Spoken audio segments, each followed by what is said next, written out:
You are watching Shalom World News. I'm David Kerr from Lansing in Michigan, and these are your latest news headlines from around the world. The bishops of England and Wales have condemned a new law that criminalises prayer outside abortion facilities. On March the 7th, the British Parliament approved the creation of so-called buffer zones of 150 metres, or 492 feet, outside abortion facilities across England and Wales. The law prohibits actions that interfere with a person's decision to access, provide, or facilitate the provision of abortion near abortion facilities. Those breaching the new law can be punished with potentially unlimited fines. In response, Bishop John Sherrington of Westminster, who speaks for the Bishops' Conference of England and Wales on life issues, says he laments that prayer, holding certain views, or peacefully witnessing to the gospel of life in these new zones will now be a criminal offence. The final vote in Parliament came the day after a pro-life woman was arrested in Birmingham for the second time for praying silently in an alleged violation of a local buffer zone law. A senior Polish government minister says he blames the influence of homosexual and so-called transgender campaign groups for the rise in youth suicides across the country. Przemysław Czarnek, who is Poland's Minister for Education and Science, claims such ideologies attempt to brainwash children to the detriment of the young person's mental health. In 2022, 2,031 children in Poland tried to take their lives. That's a rise of nearly 74% upon the year previous. Mr. Czarnek says the root of the problem lies with the attack upon the traditional family, upon Christianity, the church, and everything, he says, that distinguishes good from evil. Israel's Prime Minister says he is pressing ahead with controversial reforms to the country's judicial system. That's despite a warning from the nation's President, Issac Herzog, that the country is on the verge of civil war. Prime Minister Benjamin Netanyahu says the overhaul is needed to curb an overly activist Supreme Court. If successful, the plan would give the Israeli Prime Minister the power to override the Supreme Court, as well as to decide on all judicial appointments. The plans have met with widespread public opposition and protest across Israel. A UN-supported study is accusing Russia of war crimes in Ukraine. The Independent International Commission of Investigation on Ukraine published their report detailing accusations on Thursday. According to the report, the atrocities committed by Russian troops include assaults on civilians, rape, the forcible deportation of children, wrongful detentions, and the intentional killing of individuals not engaged in fighting. The Commission says they travelled to Ukraine 8 times for their investigation and visited over 50 towns and settlements. Russia denies the claims. Austrian police have issued a terror warning, saying there's a danger for Syrian institutions in the capital city of Vienna. Local police say a recent threat assessment by the country's intelligence services indicated the warning was related to the anniversary of the civil war in Syria and mainly concerns Syrian facilities. The alert comes just a day after police in Vienna also warned of a possible Islamist-motivated attack upon churches. The US state of Utah has banned all abortions in clinics, meaning that abortions can now only be performed in Utah in hospitals.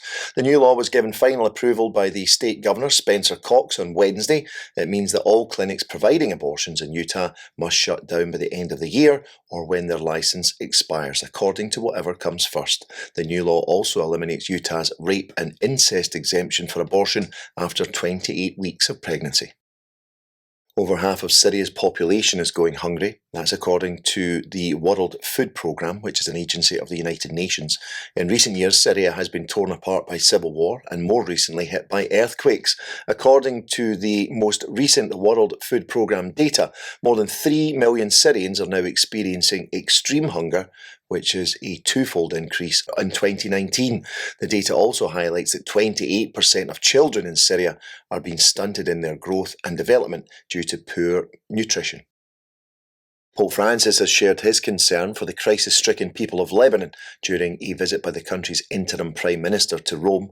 The Pope and other top Vatican officials received Najib Mikati on Thursday.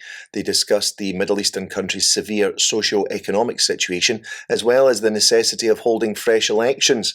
It's estimated that 3/4 of Lebanon's 6 million inhabitants, that's including 1 million Syrian refugees, are now living in poverty as a result of corruption, political gridlock, and economic collapse. According to the World Bank, Lebanon's current inflation rate, which is over 120%, is the highest in the world, surpassing even that of Venezuela and Zimbabwe. Nigeria's Christian leaders have been outlining the qualities that they seek in a state governor. The statement comes ahead of this weekend's gubernatorial elections in 28 of Nigeria's 36 states, with another 3 elections due to take place later this year.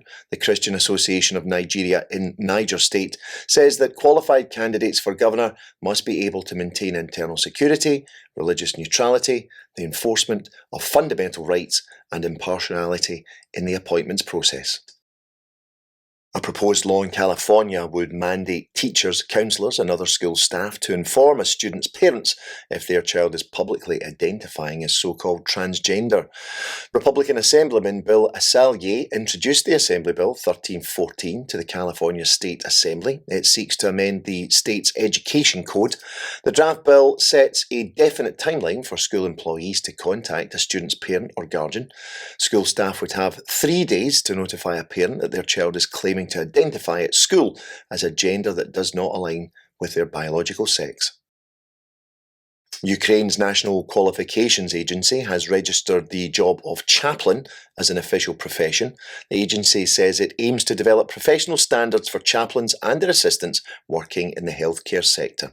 The Association of Chaplains in Healthcare of Ukraine is now tasked with setting up standards for chaplains. It will appoint a working group that consists of representatives of several religions. The country's Ministry of Health will also participate in the process. Finally, pro-life campaigners are claiming victory in a lawsuit against the Smithsonian National Air and Space Museum in Washington, D.C. The case against the Smithsonian came after a group of pro-life Catholic students were reportedly harassed and expelled from the museum for wearing pro-life gear and accessories. The incident occurred on January the 20th when the group of students from Our Lady of the Rosary School in South Carolina were visiting Washington for the annual March for Life. Now, the Smithsonian has agreed to enter into a consent order and preliminary injunction, preventing them from ever again targeting pro-lifers. The school students were represented legally by the American Center for Law and Justice. Well, that's your latest headlines for now. Do join us for more tomorrow. You can also join us at swnews.org for news updates. Shalom.